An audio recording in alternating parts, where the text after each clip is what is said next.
the dot product geometrically as the length of the two vectors involved times the cosine of the angle in between them.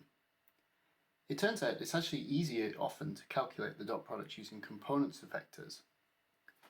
In components, we define the dot product in the following way.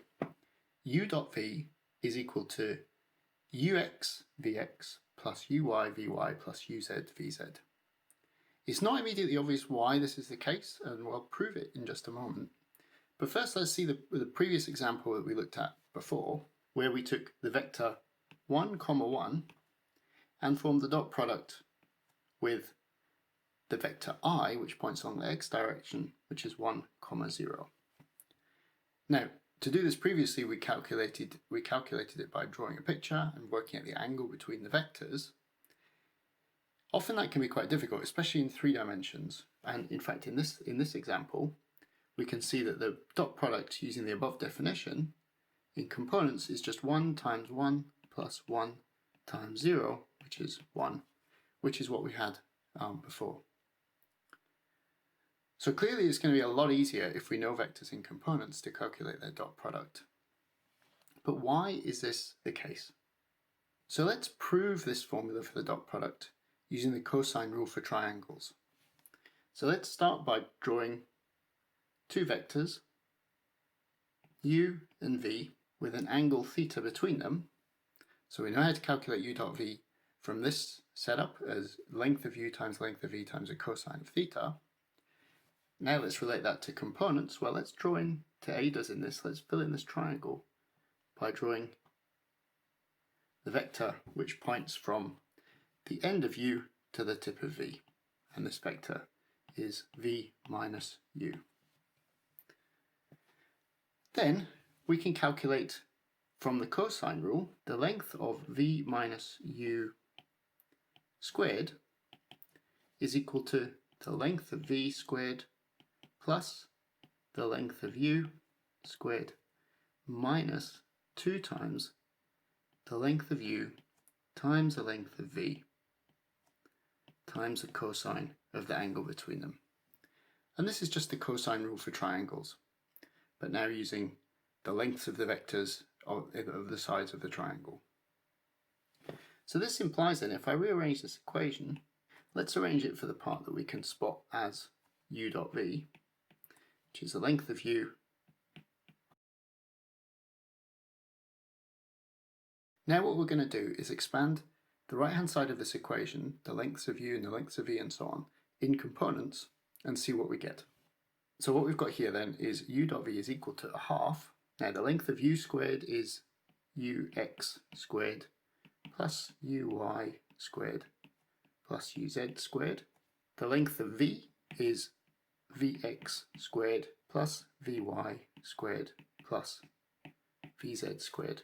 And the length of u minus v, well, the vector v minus u has components vx minus ux, vy minus uy, and vz minus uz. So the length of this is going to be...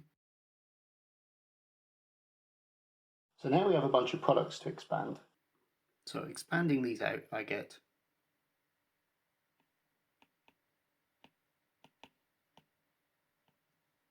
and then what I notice is, because of this minus sign in here, all of the squared terms cancel out. So the ux squared here cancels with the ux squared here.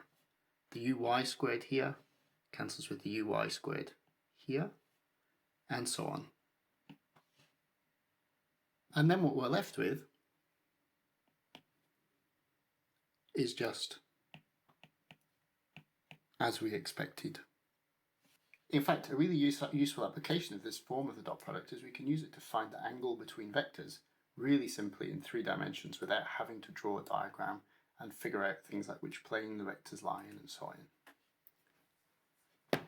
Let's try this with an example.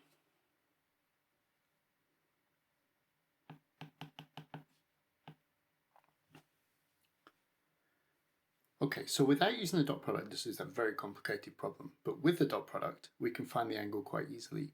And the reason is because we know that we can calculate the dot product in component form quite easily. Let's quickly do that.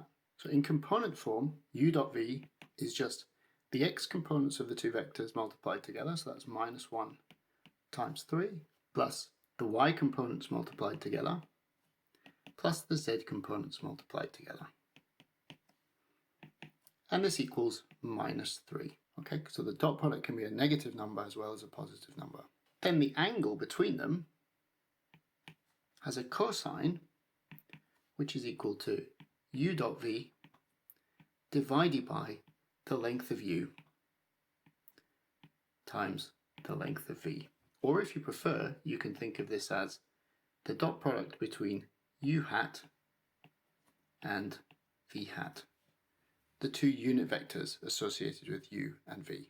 So if we go ahead and calculate this, we have that u dot v is equal to minus 3, the length of u is equal to the square root of 6, and the length of v is the square root of 14.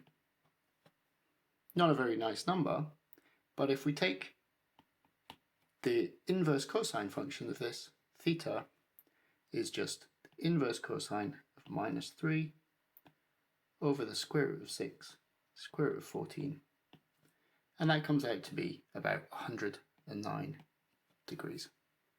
Let's quickly go over some properties of the dot product that you can use when dealing with vectors in vector notation.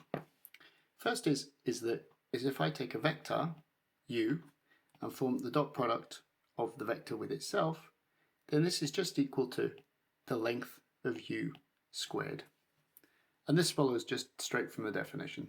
And in fact, with a situation like this, one would often write this as just u squared without the vector notation or without the bars on it.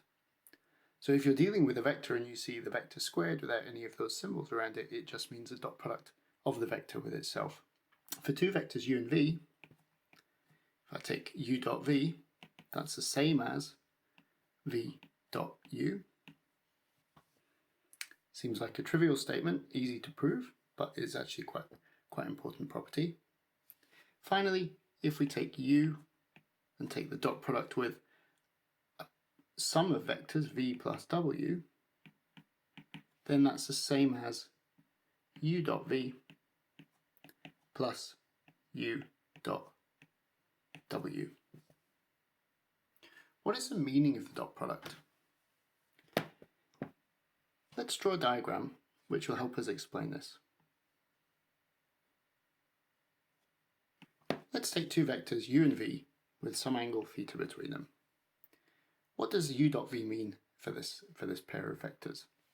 Well, let's consider the right angle triangle formed by dropping down the perpendicular line from u to v.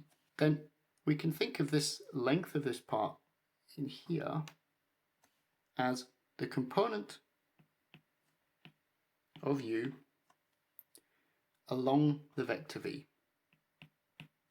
which means that it's equal to the length of u times the cosine of theta. So a little bit like when we project a vector onto the x-axis or something like that.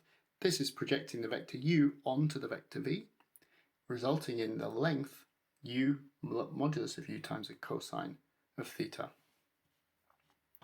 Now in terms of a dot product, this then becomes u dot v divided by the length of v. Because there's no length of v in the component of u along v, it's only the direction that matters. And in fact we can see that this is equal to u dotted with v hat.